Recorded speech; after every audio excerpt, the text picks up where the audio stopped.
especially one of my uncles. He was just so incredibly talented, and he was kind of like an Elvis type of guy. Like he, they grew up in the 50s, so they had that look. And I grew up seeing these pictures of them with their greaser hair and their motorbikes. And he just had this like swagger and just natural talent where he'd play at the family reunions, and he was just kind of like a rock star. This is Rob Ruckus. Hey, this is Kate Clover. Hey guys, it's Nick Collins here from The Effect and Better Strangers. Hi, my name is Madeline Rose. Hey, it's Ben McKelvey. It's Tim Howard here from Mike and the Mechanics. Hello, I'm Amanda Lehman. I'm Billy Harvey. What's going on, everybody? I'm Casey Sampson from the band Twist Stop. Hey, it's Tony from Fastball. Hello, everybody. My name is Isaiah Mitchell. Hey guys, it's Matt here from the White Lakes. You're listening to Almost Famous Magazine. Come join us for this interview. Check it out, Almost Famous Magazine. Hey everyone, welcome back to The Hang right here on Almost Famous Magazine. Let's get to the technicalities up front, okay? Please subscribe, ring the bell, tell your friends. If it's your first time here on the channel, we hope you enjoyed today's Hang. Please do subscribe. If you've been here before and you haven't subscribed yet, what are you waiting for? With that, today we're hanging with Ryan Shane Owen, who's coming to The Hang from British Columbia, Canada, out on the left coast. Ryan's an independent artist who writes, produces, and performs his music entirely on his own. He literally defines independent artists. He was in 5 bands before going on his own with his 2021 debut, Rhapsody for the Disco. He followed that up with Symphony for the Stereo. Don't say that 5 times fast. And then in 2022, he had Concerto for the Underground. The Underground, one of my favorite Ben Folds 5 songs. His live shows are upbeat, fun, and danceable music with live vocals and guitar and electronic beats. Ryan, welcome to The Hang. Thank you so much for having me. It's great to be here. Absolutely. I'm excited to learn about you. We kind of start these off, all of them in the same place. This is an opportunity to tell your story. But here's the question. What came first? Did music find you or did you find music? And what's your origin story that got you to today?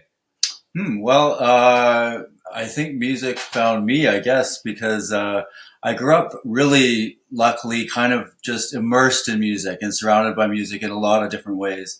So I started playing the piano when I was about 8 years old and started taking piano lessons in classical piano. So I did that until I was about 18, I guess. So I went as far as, I think, grade 8, Royal Conservatory of Piano. But then I also grew up in a very musical family. So my dad's side of the family, he had 12 brothers and sisters, and they were all musical. So we'd have these big family reunions every year, and there'd be these big sing-alongs where my uncles and my aunts would all perform and do kind of classic country, a lot of Johnny Cash and stuff like that. And so I had kind of some major influences. So a big one was, of course, learning piano and doing classical music. Then there was the family influence with all that. And then also church, which was, I was exposed to a lot of, I guess, other classical and kind of just inspirational music with that. So I think growing up, those were my biggest kind of influences. And then I also went to a performing arts school in high school where I studied piano, and I took singing lessons and dance and theater. So I was really lucky to grow up just really immersed in music, where it was just kind of everywhere, all around me. And then when I was, once I, became of age, 19 or 20, and I started going out to clubs, was really when the rave scene really started happening. And so dance music was just like, it was, it's this kind of brand new sound at the time, and it was so exciting. And that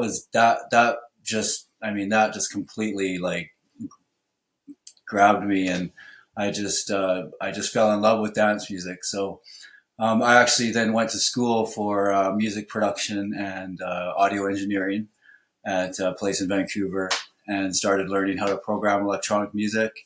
And and then that led me to forming a duo with a friend way back then. And I kind of pictured myself as being more of the background person all the time. So I, did the production and the writing, and then I have a friend, Christina, she was the front person. And, so I had a few different projects with friends over the years. And then, it really wasn't, I always, I didn't really think of myself as a singer. I thought of myself more as an instrumentalist and songwriter and producer. So I was more focused on, piano. Oh, and then I started teaching myself guitar at about 18. I don't consider myself really a guitarist. I kind of just do chords, but I really enjoy it. But I would say I'm much more of a piano is more my skill, and that's how I approach songwriting, is really from the point of view of a piano. So I guess it was about. Well, no, in about, I lived in Montreal for a few years, and I really started to try to focus on songwriting for a few years there. And I started, I just didn't know where to start. So, and I found, lyrics was the most difficult thing to start coming up with. But that's when I really started trying to really focus on the craft of songwriting, and some of those songs that I wrote way back then, which it took me basically 20 years from when I first started writing songs to putting out my first album.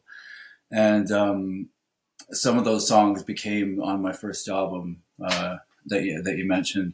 And and then after I put out that first album of kind of all these old songs that I've been working on for years and years, then it kind of started to come a little bit more, the whole process of songwriting. So my next two albums, I was a little more, I felt a little more free to kind of, I guess, just be creative and trust that I could actually kind of come up with something. So that's kind of my my origin story a bit, I guess, if that makes sense. Yeah.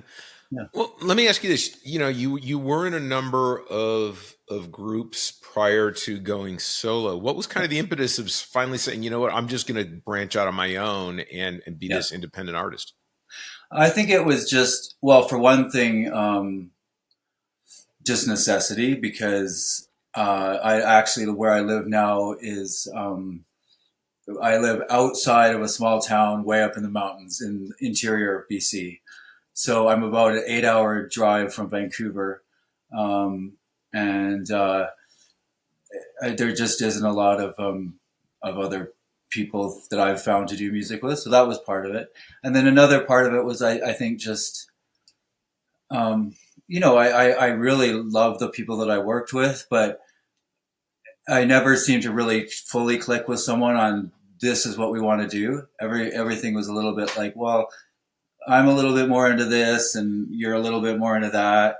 And then just, life happens too. Like these weren't, groups where we were out performing and part of a scene or anything. It was really more of kind of I guess you'd call it a bedroom kind of project, where it was just something we did, for fun. We wanted to do more, and we did play a couple small shows, but it just never really got off the ground. And it just kind of, things just kind of faded away. And I just, when I finally started deciding to work on my own, and I started to focus on actually, okay, maybe I can sing. It just became so incredibly exciting to discover my voice, and that I could actually sing. I'd like to think, at least. And that I just fell in love with singing. I think it's something I always wanted to do, but of course it takes a certain amount of, losing a certain amount of fear about it and building confidence. And it just gradually, once I started to develop my voice, I just fell in love with it. And I just was like, oh no, I want to be the singer, So yeah, I'd still love to, work with other people. But the opportunity just hasn't really come up quite yet. So, yeah. So, what artists have had the greatest impact on your on your style, on your choices, on how you found the direction you wanted your music to go in? The very first one that comes to mind instantly is Bjork, because again, I discovered her when the rave scene kind of came out, and it was just so unlike anything that I'd ever heard before. It's so exciting and so kind of multi-genre, that I still listen to her a lot, but it was her early work that really, her first, 3 or 4 albums that I just fell in love with. And the combination of, the kind of jazz chords with the dance music and the club music, and then all these other world influences, like, from all over the world, Indian music. And I thought that just definitely was a huge influence on me, and just to what was possible, and the individuality, I guess, too, of just someone being so out there and just totally different than anything I'd seen or heard before. So she's a big one for sure. And do you want a few other groups too, or? Yeah, sure. I I think your story, and it's part of your sound. Yeah, I think 80s music was definitely a huge influence. I think the excitement of the 80s and the pop, synth rock, fun, kind of exciting music. Again, the obvious kind of artists like Eurythmics and Depeche Mode and people like that. And then a lot of 70s, the disco, things like that. And then I think that early 90s also kind of music that I mentioned too was a huge influence. So a lot of the kind of just classic pop artists, I think was really exciting for me. But I do love music from all genres, like in all eras. Just the 40s, 50s, 60s, a lot of different things like that. Yep. You mentioned that you kind of live a little bit on a remote side, right? From a lot of things. So living kind of without a lot of there's not a big music scene. There's not. I mean, it's a small small town kind of thing. Where does your inspiration for your songwriting come from? Well, that's a great question. Where does the inspiration come from? I think it comes from wanting to make something that I want to hear, that I guess I don't hear out there. I'm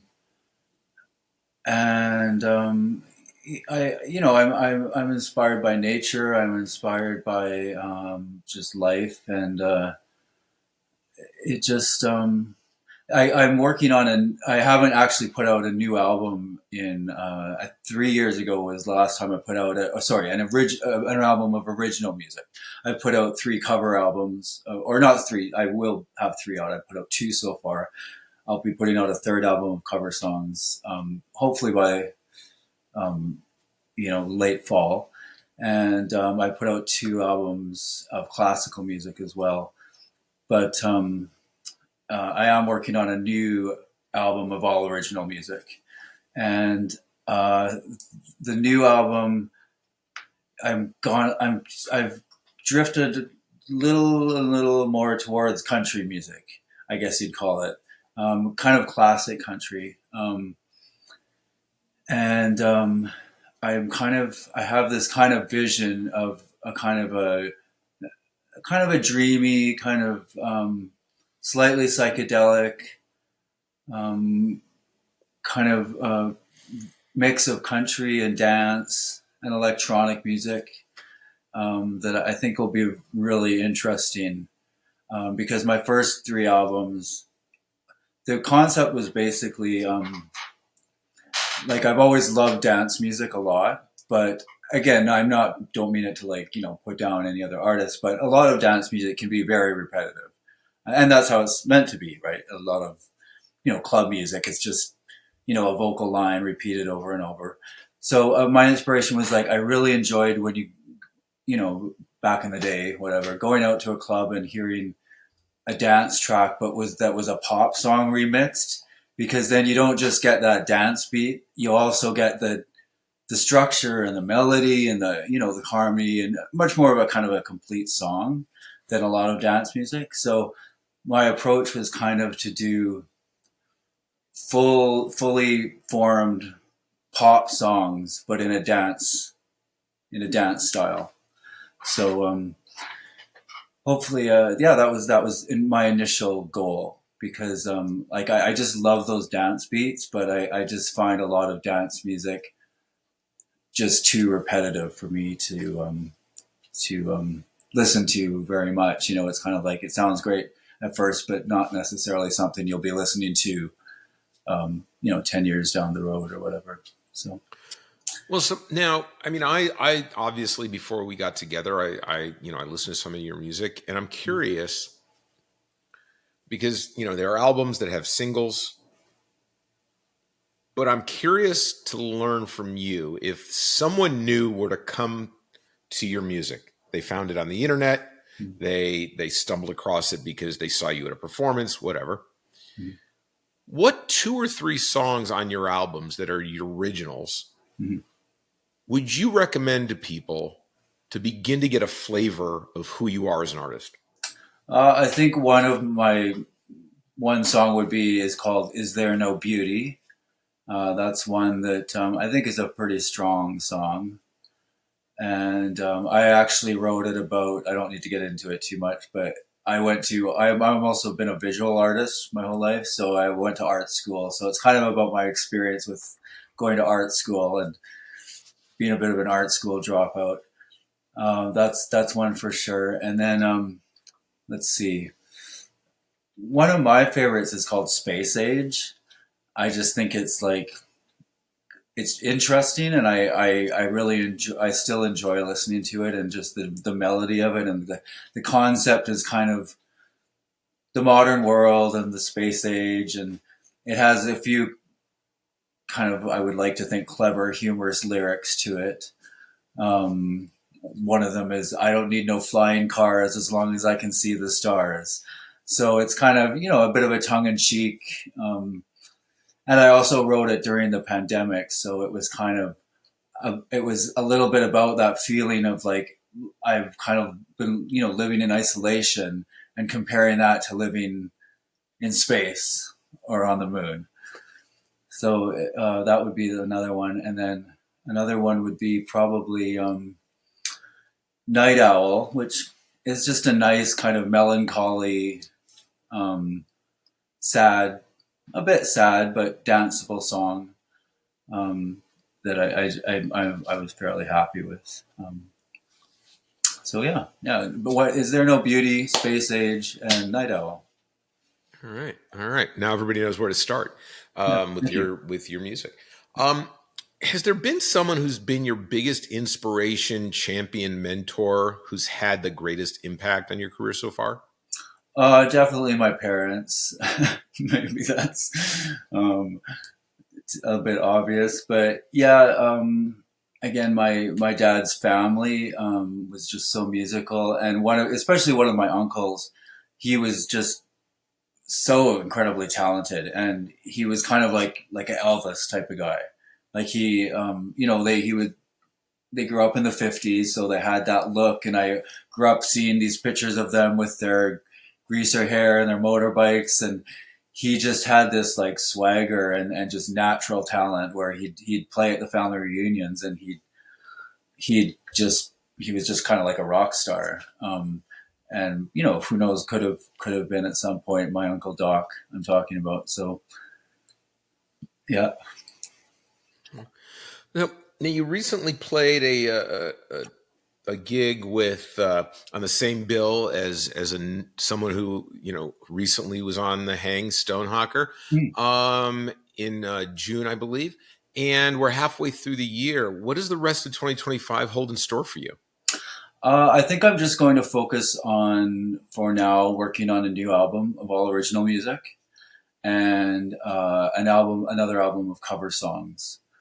It'll be called Cover Songs 3. I'd really love to do a remix album at some point too, but for now I want to kind of focus on putting out new work. So I've been working on new songs for just on and off for the past year or so, and I think I'm going to focus more on putting out music, and maybe put off on performing some shows until maybe next year. I do have to. Part of it is just traveling to Vancouver. I could book more shows, but it's a long trip, and it's it's a big trip to make for show, which I'm happy to do. But I think at this point I may focus on more on recording and writing again. Even though I love to perform, I mean it's just thrilling, and yeah, we'll see how it goes. Well, as you do things independently, do you miss the collaboration with others, or do you prefer to work on your own? Oh, I really miss the collaboration with other people.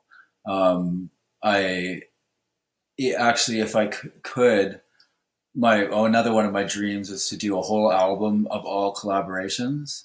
I kind of have this vision of working on an album with it sounds kind of impossible at this point, but with say 12 songs and 12 different female singers, where I kind of do a piece that kind of showcases each of them, and maybe not sing myself or maybe sing myself. I'm not really sure, but that's kind of my dream for the future. I would love to do some more collaborations, and I really, really miss collaborating with people for sure. So hopefully that's something as I get out there more myself, that'll come up.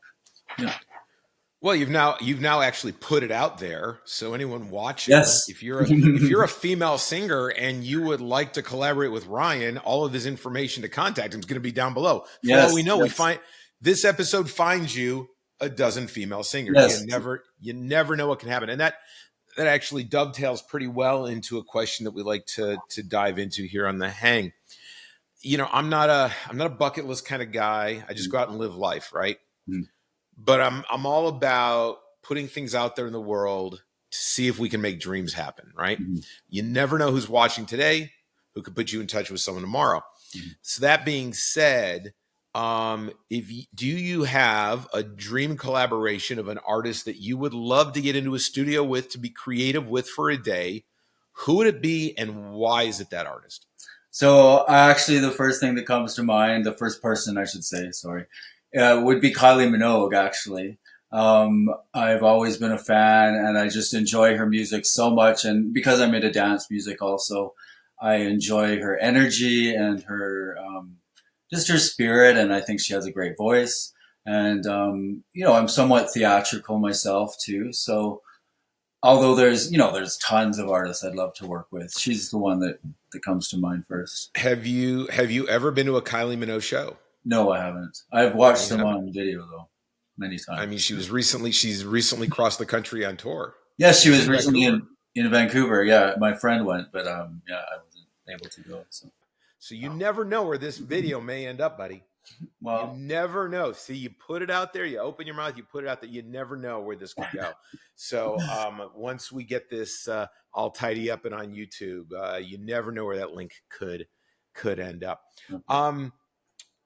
One of the things that we're big believers in here is supporting artists. I mean, nowadays it's harder than ever. I mean, you're never going to get from where you live to Vancouver on a Spotify royalty. It's just not going to happen unless your name happens to be Taylor. Mm-hmm. So it's really challenging. So we are big believers that you need to go to Ryan's website. All the links are below. Purchase his music, buy his tracks, buy merch, attend a show, show him your support as a fan, because nowadays it's just so challenging, and art isn't free.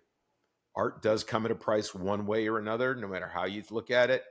And supporting artists is something that we're all about here. Now, with that said, we also love to kind of just, we're just hanging out and just like if we're sitting here having a Molson and talking about things that we're listening to. Who are 2 or 3 artists that you've got in your rotation that you really love listening to? And It could be a well-known band. It could be a fellow musician up in Canada. Something you really enjoy that if we were just hanging out, you'd want to share with another person. Go, you got to check them out. Mm-hmm. I really enjoy Roisin Murphy. She's an Irish singer. I really enjoy a lot of old music. I would have to say like Nana Mouskouri is amazing. She's probably one of the greatest singers of all time.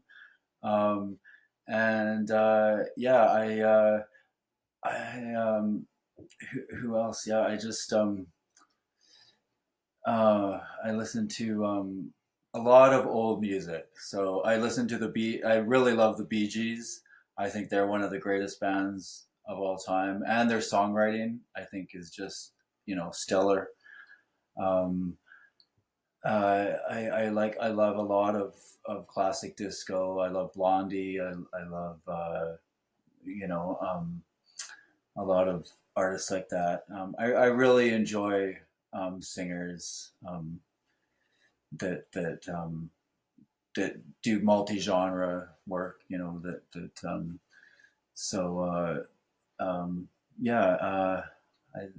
There's just so many that I have to think of, but that